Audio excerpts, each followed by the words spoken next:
content of a valid tenancy agreement. Most of you have tenants in your apartment. Some of you are tenants in someone else's house, and you don't know what are the content of a valid, hear the word valid tenancy agreement. So if you don't even know what a tenancy agreement is, have you signed a tenancy agreement before? You don't know.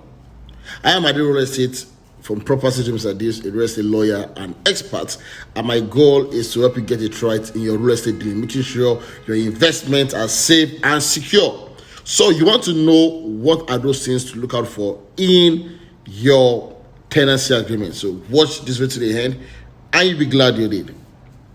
Some of you, while moving to a new apartment, have paid for agreement fee, and you've not for one day seen what you've paid for. What you are paying for is actually called tenancy agreement, but you've not seen it. Now, what if something happens tomorrow, you're not comfortable with some things? What's the evidence to show that you're a tenant of this man's apartment, or there's a agreement between both of you to a particular term? How do you prove that? You don't know. So what is a tenancy agreement? It's an agreement between a tenant and a landlord in respect to a property. So it's just what joins a tenant and a landlord, and what is in the middle is the property. So you know, you are seeing tenancy agreement is between the landlord, the property, and the tenant. Simple, c'est-fini. So it's an agreement between the landlord and the tenant in respect to a property, not a car. Right? So tenancy is just a year. Anything a year and two.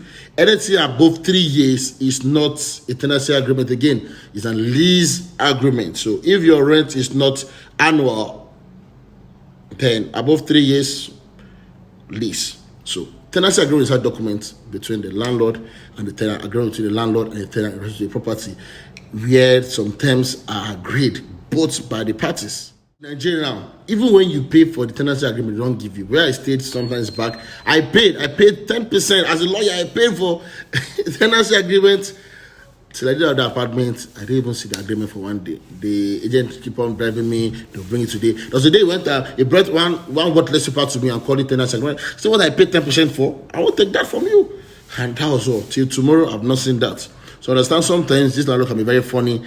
You pay and you won't even get the tenancy agreement. Number one, you should note, tenancy agreement is not prepared by a landlord or an agent. A tenancy agreement is prepared by a lawyer.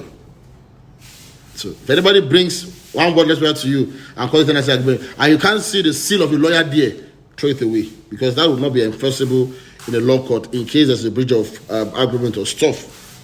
So what are those things to look out for in your tenancy agreement? What should a tenancy agreement entail? What should it cover? What should be the content of a valid tenancy agreement? Nothing to look out for. The first thing that must be in the front page of the tenancy agreement is, number one, the parties.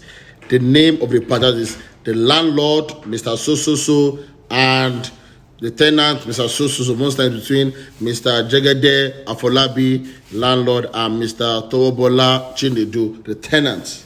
Now, number two, the description of the property is very important, because you must know what is joining both of you.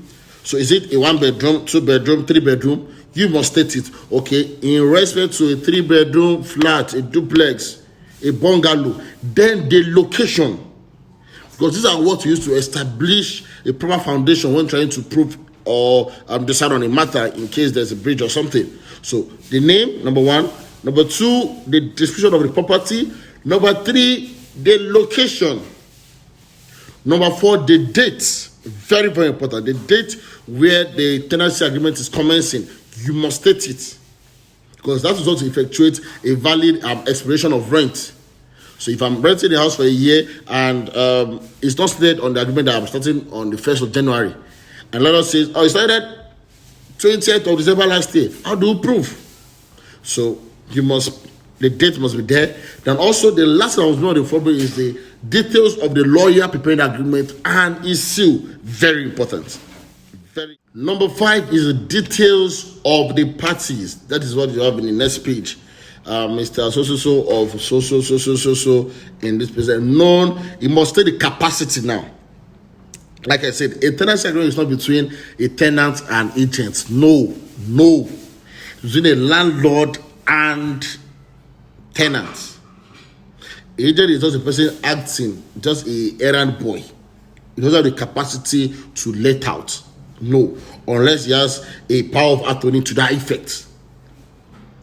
But without that, between the landlord and the tenant. So you have to describe the details of the parties involved. Now also you state categorically the details of the property now again, whereas then also the amount, you must agree on the amount. The date is starting, okay, that's where you have the consideration now. This 3-bedroom, blah blah blah, so blah blah blah is going up for 7 million naira from 1st of January 2020 to 31st of December 2020, 1 year. You must state that, right? Next step now, the next thing you should look for, the number 6 or 7 now, is the covenant of the landlord. The duties, the responsibility of the landlord. Whatever you want the landlord to carry out, you must make sure it is included in the landlord's covenant. This is what the landlord says, okay, blah blah blah blah blah blah blah blah blah blah blah blah blah blah blah blah blah. I will do this, I will do that, I will carry on this as a landlord. I will make sure you have exclusive possession and quiet possession to your property. Whatever you want the landlord to undertake to carry out must be there.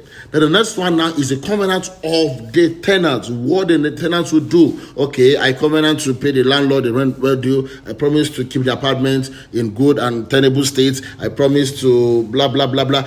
Whatever you know you can't do must not be included in your own terms, please. And whatever you want the landlords to do must be included in his own section. This is very important. But sometimes, if you want the landlord to be changing your bulbs in your apartment, and that's not agreed, the landlord will never do it. So you must agree. Whatever thing you know you want and you don't want, this is section it must be included. Then also where both parties agree jointly, okay, both of us are agreeing now that we'll be doing this. Some apartments where there are light issues. Sometimes you hear the landlord and tenant say, okay, we agree we'll be contributing money to pay the outstanding bill. So you go to the mutual agreements where both of you agree on how you want to communicate, how you want to resolve your issues, and stuff more. I don't know what you might want to mutually agree with your landlord, but as the case may be, there's section for that. And the most important part, the last section, is the signature, where both parties will sign. The landlord will sign, the tenant will also sign. This is extremely important because an unsigned document is not enforceable. What a person does not sign to, you can't enforce. It's not bound by that. So what are those things to look out for in summary? Number 1, the names of the party. Number 2, description of the property. Number 3, the location of the property. Number 4, the lawyer's seal and signature. Number 5, the consideration, the amount, the tenancy, the rent is going for. Also the commencement and expiration date. Number 6 or 7 now, the terms of the landlord, the covenant of the landlord, and also the covenant of the tenant. That is the responsibility, duties of both parties now. And also the mutual agreement and the signature. You should not miss any of these. I am at the real estate from Property Dreams and Deals, a real estate lawyer and expert, and I'll go here to help you get it right in your real estate transaction. Make sure your investment are safe and secure. So I come here next time. Have a great day and be strong. Thank you for watching.